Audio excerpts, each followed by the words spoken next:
الوقفه الاحتجاجيه هذه سيدي، نحن فيما يخص التوقيت الاداري، نحن اول حاجه ما بعثوناش حتى شيء، لا مراسله لا منشور لا فهمتني باش يدل اللي هو تبدل التوقيت. ونحن سيدي متمسكين بالتوقيت القديم تاعنا من 8:30 الماضي ساعه ومن 3 6 غير ربع.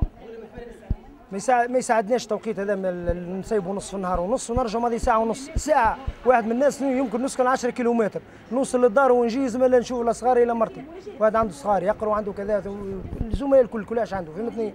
كل واحد طلع. نحن ما يساعدناش التوقيت هذا، تمسكوا بالتوقيت القديم، ما جابوناش حاجه تنفي اللي التوقيت يتبدل.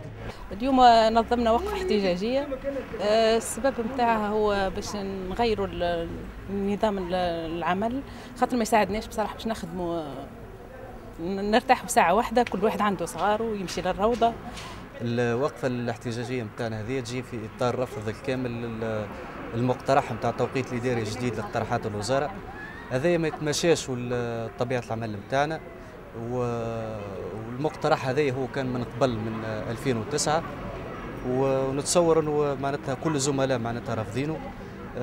نقترحوا باش يتم العمل بالتوقيت القديم من 8 نص الماضي ساعة الماضي ساعة 3 ومن 3 ل 6 غير ربع، ولا نظام الحصة الواحدة من 8 الماضي ساعتين. الحركة اللي صارت اليوم هي حركة احتجاجية على احتجاج على التوقيت الإداري الجديد قام بها الأعوان.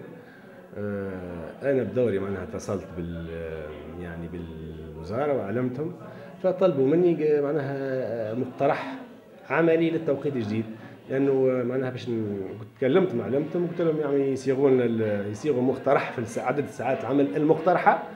فالاكثريه ماشيين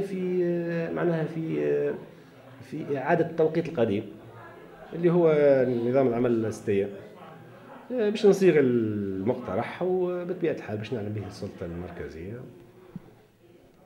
هي وقفه احتجاجيه معناها شرب يخدمها. الوقفة الاحتجاجية اليوم عملناها، مش عملناها معناها على الإضراب على العمل، بالعكس نحن عملنا إضراب على التوقيت، خاطر التوقيت هذا ما يناسبناش، نحن يناسب الناس تخدم في تونس الكبرى، بينما نحن كوسط وكجنوب وكان ريتو البارح في توزر الاحتجاج هذاك زاد على التوقيت، خاطر ما يناسبش أنه ساعة بين نص نهار ونص وماضي ساعة ونص باش يوصل فيها الإنسان باش يصلي ولا باش يفطر وباش يقوم بواجباته. ما تصورش التوقيت هذا. احنا اليوم عملنا الوقفه الاحتجاجيه هذه على التوقيت، المره الجايه نلبسوا شرائح حمراء ونخدموا، المره الاخرى نقوموا بتصعيد الوضعيه ونوصلوا حتى الاضراب عن العمل.